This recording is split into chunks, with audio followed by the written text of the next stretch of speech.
Welcome to competitive exams corner.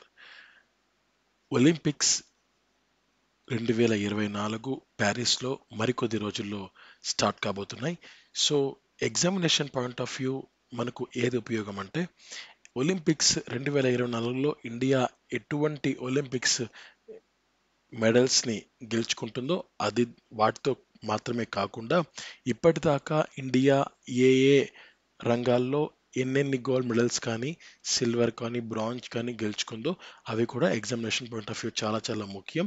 So ఈ వీడియోలో ఇప్పటిదాకా ఇండియా ఎన్ని ఒలింపిక్స్ మెడల్స్ గెలిచింది, ఏ ఏ రంగాల్లో గెలిచింది, ఏ సంవత్సరంలో ఎవరు గెలుచుకున్నారో ఇప్పుడు మనం చూద్దాం. So heading all the medals India has won at the Olympics.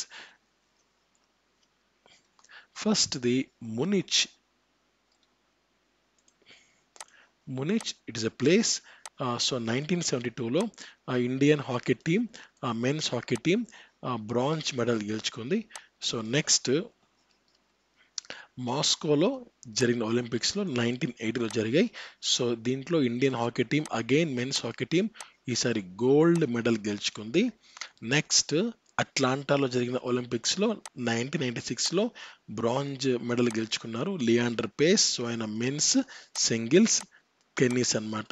Next Sydney 2000 ఇయర్లో బ్రాంజ్ మెడల్ గెలుచుకున్నారు కరణం మల్లీశ్వరి గారు.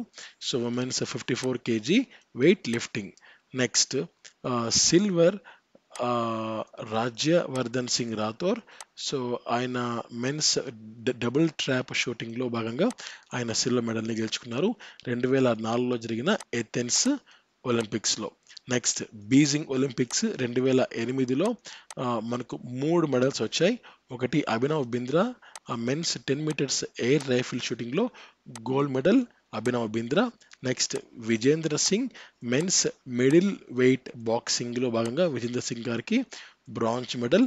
మరియు సుశీల్ కుమార్ మెన్స్ 66 kg రెస్లింగ్లో భాగంగా సుశీల్ కుమార్ గారికి bronze medal. So 2 bronze 1 gold Beijing 2008లో ఇండియా కైవసం చేసుకుంది. నెక్స్ట్ రియో 2016 రియో ఒలింపిక్స్లో భాగంగా పివి సింధు గారికి సిల్వర్ మెడల్ వచ్చింది అండ్ సాక్షి మాలిక్ గారికి బ్రాంజ్ మెడల్ వచ్చింది. సో పివి సింధు గారు ఉమెన్స్ సింగిల్స్ బ్యాడ్మింటన్లో భాగంగా సిల్వర్ మెడల్ గెలుచుకోవడం జరిగింది. అండ్ సాక్షి మాలిక్ గారు ఉమెన్స్ 58 kg రెస్లింగ్లో భాగంగా బ్రాంజ్ మెడల్ని, so 1 silver and one bronze in 2016 Rio Olympics అన్నమాట. నెక్స్ట్ లండన్ 2012 ఒలింపిక్స్లో భాగంగా సిల్వర్ మరియు బ్రాంజ్ వెరిఫై చేస్తే సిల్వర్ 2 బ్రాంజ్ 4 అన్నమాట. సో సిల్వర్ వచ్చి సుశీల్ కుమార్ గారు మెన్స్ 66 kg రెస్లింగ్ అండ్ మరొక silver Vijay Kumar men's 25 meters rapid pistol shooting వీళ్ళిద్దరికి. తర్వాత బ్రాంజ్ వచ్చి సైనా నెహ్వాల్ గారికి women's singles badminton and Mary Kom women's fly weight boxing and Gagan Narang women's 10 meters air rifle shooting and Yogeshwar Dutt men's 60 kg wrestling. So ఈ 6 మంది కూడా మెడల్స్ని గెలుచుకోవడం జరిగింది లండన్ 2012 ఒలింపిక్స్లో భాగంగా. నెక్స్ట్ 2020లో జరిగిన టోక్యో ఒలింపిక్స్లో మనకు నియర్లీ 7 మెడల్స్ వచ్చాయి. ఒకటి గోల్డ్ నీరజ్ చోప్రా గారు మెన్స్ జావెలిన్ త్రోలో భాగంగా గోల్డ్ మెడల్ వచ్చింది నీరజ్ చోప్రా గారికి. నెక్స్ట్ సిల్వర్ మెడల్ వచ్చి ఇద్దరికి వచ్చింది Mirabai Chanu women's 49 kg wait lifting and Ravikumar Dahiya men's 57 kg wrestling. So వీరిద్దరికి సిల్వర్ మెడల్స్ రావడం జరిగింది. ఇక 4 బ్రాంజ్ మెడల్స్ ఎవరికి అంటే Lovlina Borgohain women's welter weight boxing and PV Sindhu women's singles badminton Indian hockey team men's hockey వారికి కూడా బ్రాంజ్ వచ్చింది and Bajrang Punia men's 65 kg wrestling. So వీళ్ళకందరికీ బ్రాంజ్ వచ్చింది. సిల్వర్ ఇద్దరికి వచ్చింది, గోల్డ్ ఒకటి. సో మొత్తం కలిపి 7 మెడల్స్ ఇండియా సొంతం చేసుకుంది ఇన్ ద 2020 టోక్యో ఒలింపిక్స్ అన్నమాట.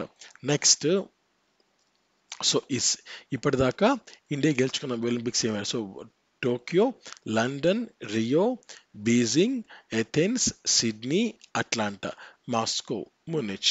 సో ఇవి ఇప్పటిదాకా ఇండియా గెలుచుకున్న మెడల్స్ యొక్క లిస్ట్ అన్నమాట. So examination point of view, so ఏమని అడిగే అవకాశం ఉంది అంటే, ఫస్ట్ మెడల్ ఎప్పుడు గెలుచుకున్నారు అంటే it is a bronze, Indian hockey team గెలుచుకున్నారు. ఫస్ట్ గోల్డ్ మెడల్ ఎప్పుడు గెలుచుకున్నారు, సో అగైన్ అది కూడా answer Indian hockey team men's hockey. So రీసెంట్గా జరిగిన అవి ఏవి అంటే 2020 టోక్యో ఒలింపిక్స్, అందులో ఇండియా సో ఎప్పుడు లేని విధంగా చాలా హైయెస్ట్ మెడల్స్ని సాధించింది, 7 మెడల్స్ అనమాట. So 1 gold, 2 silver and 4 bronze అన్నమాట. సో ఇది మీకు అది మనము ఎగ్జామినేషన్ పాయింట్ ఆఫ్ వ్యూ గుర్తుపెట్టుకోవాల్సిన అవసరం చాలా వరకు ఉంది. సో ఇది మీకు ఎగ్జామినేషన్ పాయింట్ ఆఫ్ వ్యూ ఉపయోగపడుతుందని ఆశిస్తున్నాను. థ్యాంక్ యూ, నమస్తే, జై హింద్.